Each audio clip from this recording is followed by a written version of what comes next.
Yo,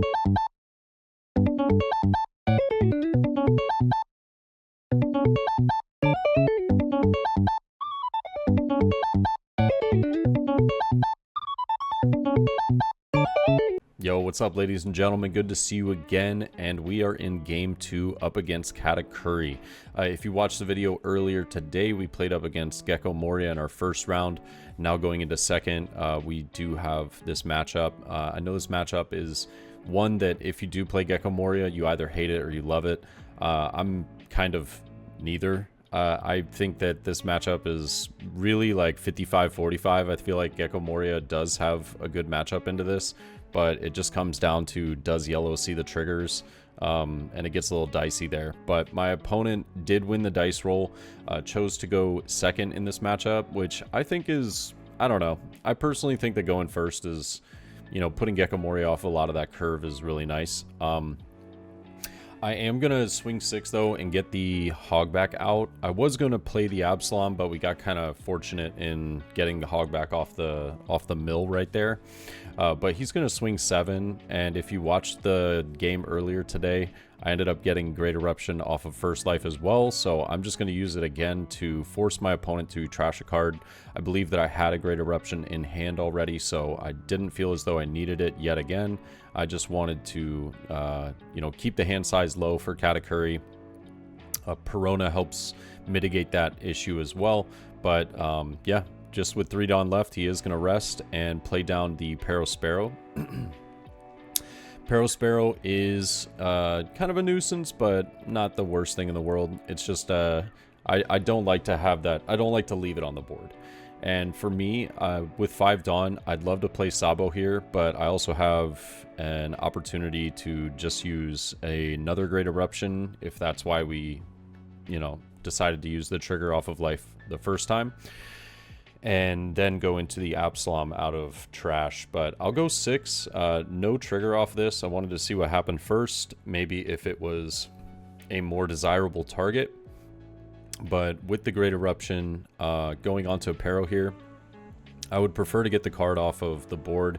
I want to kind of like dominate the early stages of this game, and then into the late stages rely more on my blockers as well as my counter in hand to get out of, you know, a lot of those pesky swings and potential bodies that might come off of triggers. So taking out Pero and returning 2 to the bottom, I'm just going to go ahead and pass turn.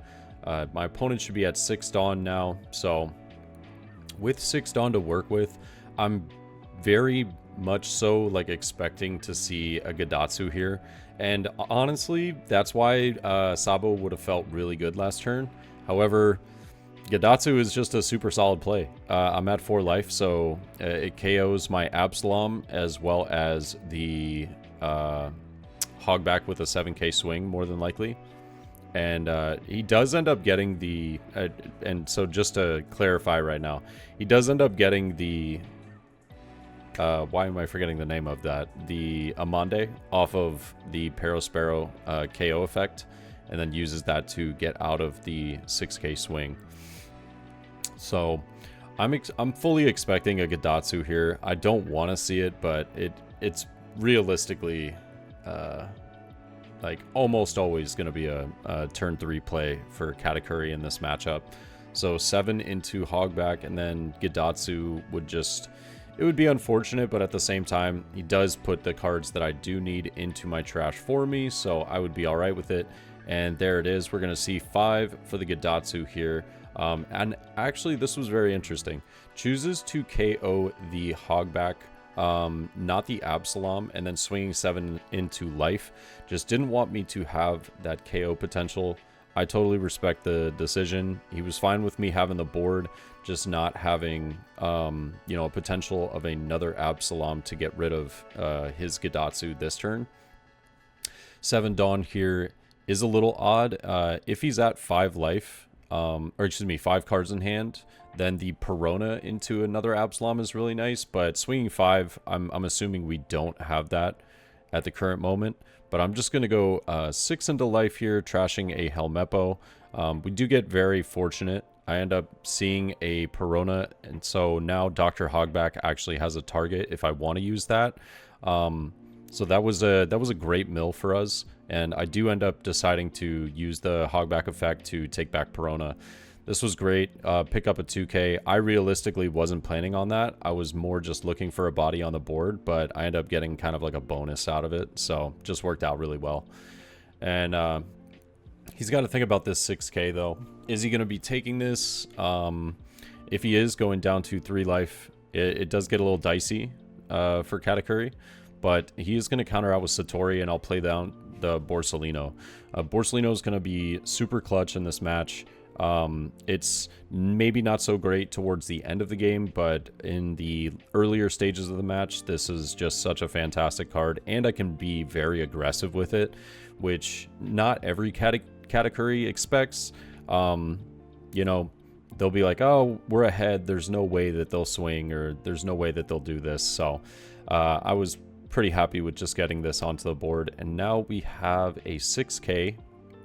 I know that I am more than likely going to be expecting like a 7K swing into a 7-mom here, but I'm just going to 2K out of this, and if he does give me a 7-mom, oh, looks like I'm just dropping my phone, doing all kinds of stuff over there.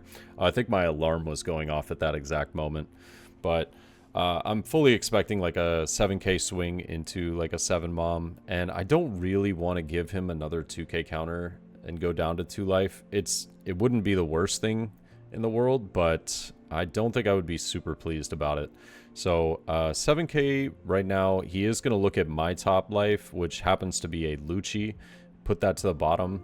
Really fortunate information for him to have, because now he knows that my last life isn't counter, and it's not going to trigger some effect if he does end up using reject. And I will take this, and unfortunately with the 7-mom coming down, I am just gonna have to give him a life. I could go down to 1, but it's not the place that I want to be. And going up to, I believe, 9 Dawn now, we have quite a few options, which is really nice for us. Being able to remove Lin should not be a problem whatsoever, but it looks as though Gadatsu will more than likely stay depending on the route that we go here. That's if I'm trying to 8-cost Moria. Sabo would also be a fantastic play, so I do think that there is some merit in... but it looks as though we are going to use the 8-cost Moria. I was saying there is some merit in like swinging 6, but oh, interesting. Yeah, we are actually not going to use the 8-cost Moria. I'm going to swing 6 into Gadatsu, trashing another Ice Age, and sadly not picking up any of my Thriller Bark that I wanted right there, but lucky for us, we already had an Absalom in trash. Yeah, I'm just going to return 2, KO the Lin, and now I'm just going to try and pick up like resources out of my opponent's hand. I know that he's looking low because of how many cards he's had to play, but also simultaneously how many counters he's been giving me every turn. And being at 4 life, he does feel pretty comfortable, so he's just going to go ahead and let this Gadatsu go. And now I'll go ahead and swing 5 into life. This is like my turn to kind of take advantage of what we're working with right now. I have an extremely good board, and I have a lot of pressure that I can apply. So I'm just going to go 6 with Hogback again. This is going to get him down to 2 life, and lucky for us, no trigger twice in a row. Pretty solid. I am considering my options right now. I'm thinking of whether I want to attack with the Borsalino, but instead I'm just going to play the Perona, forcing a trash. And I actually, all right, we are going to be a little aggressive. I'm going to go 5.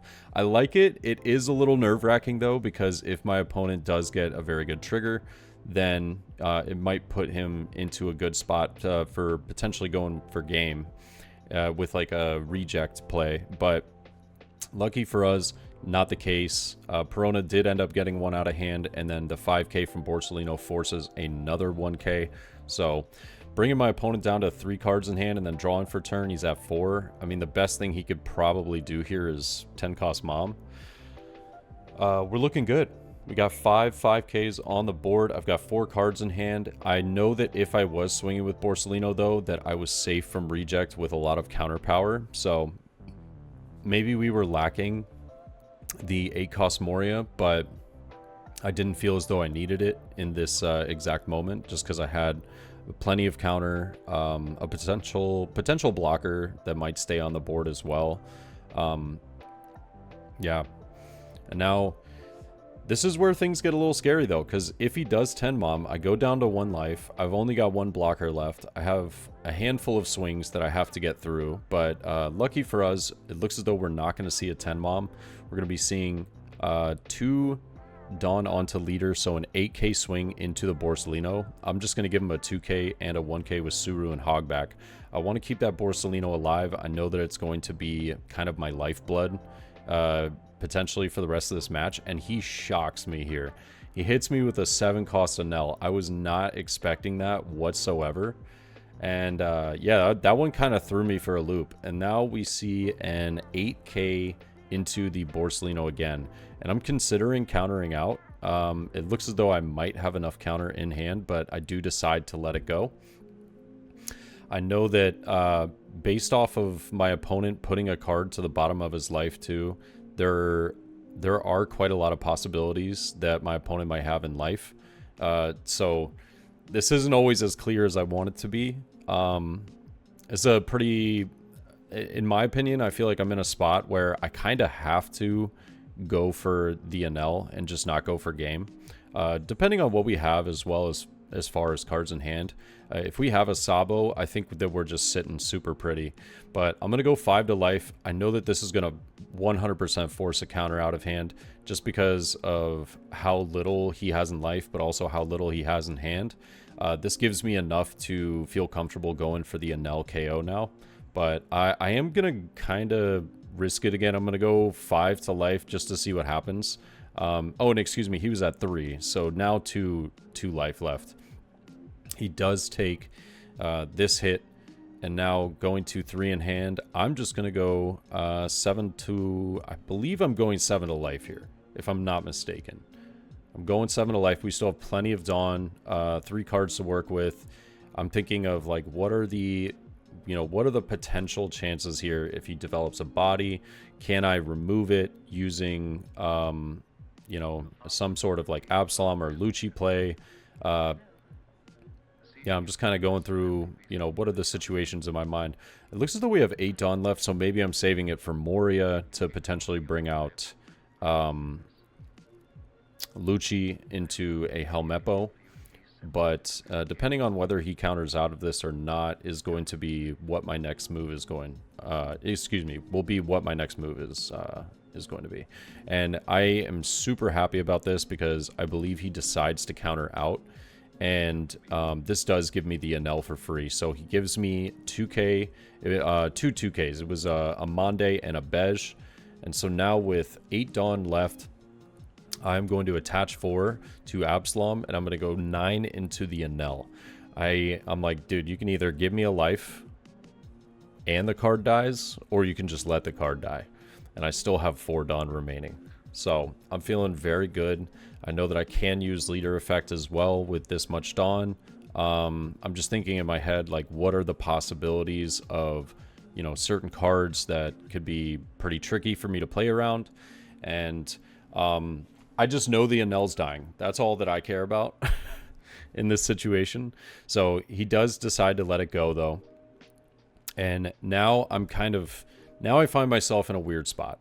I find myself in this spot that I'm like, I can attack with leader, but there is a world where he can finish the game. And so we're both kind of laughing about it right now, because I'm just thinking, I'm like, man, do I want to attack with lead, potentially give him that extra body? And I think fortunately enough, after just thinking about it, I decide not to. I've been in this spot too many times where it feels like I should be swinging just in case, like, he plays 10 mom or something, but I'm going to slow play it. I'm going to rest 4. I'm going to play Borsalino. I want to get that blocker on the board so that, depending on what he has, we're more than likely looking safe. He's still at 2 life as well. I don't want to put him within that 1 life range where Amaru comes online. So the only thing that I could think of in my head that would work in this situation was, and oh, actually, no, I don't think that would work either, was if he used like leader swing 7, I take, and then he used reject into like a rush Katakuri, like a 4-cost rush Katakuri. But I don't think that would work because he wouldn't be at lower life than myself. So 5k swing, I will just go ahead and block with Borsellino. It's pretty free. 10-cost Mom is going to be definitely the best play for him here. Brings him back up to 3 life, but he's going to have to pass with 1 in hand. We have so many swings, but ladies and gentlemen, you know yellow. They have outs. There are ways for my opponent to potentially scrape by and win this match. So the Big Mom did some justice for him and ends up getting an Onami, and I'm like, oh man, this is how it starts. So Onami, he's deciding on what it's going to KO. He does end up going with the Borsellino, which, I mean, obviously going to be the best play there. Since he took the 5 before and then trashed that 1k, I'm just going to go 5 again. And so I just hit him with a 5k here, and now I'm doing the math in my head. I'm like, if I just go 9, no matter what you get here, I should just be able to close out the match, right?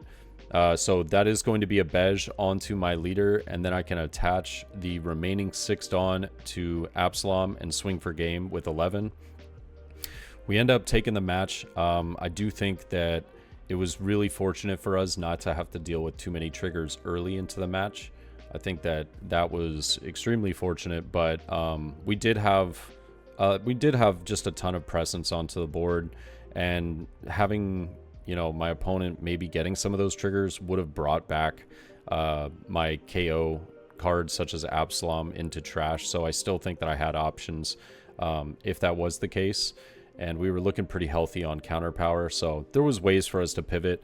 Not seeing 8-cost Moria there was, you know, I don't know. I don't think I would call it unfortunate. It was just kind of unnecessary.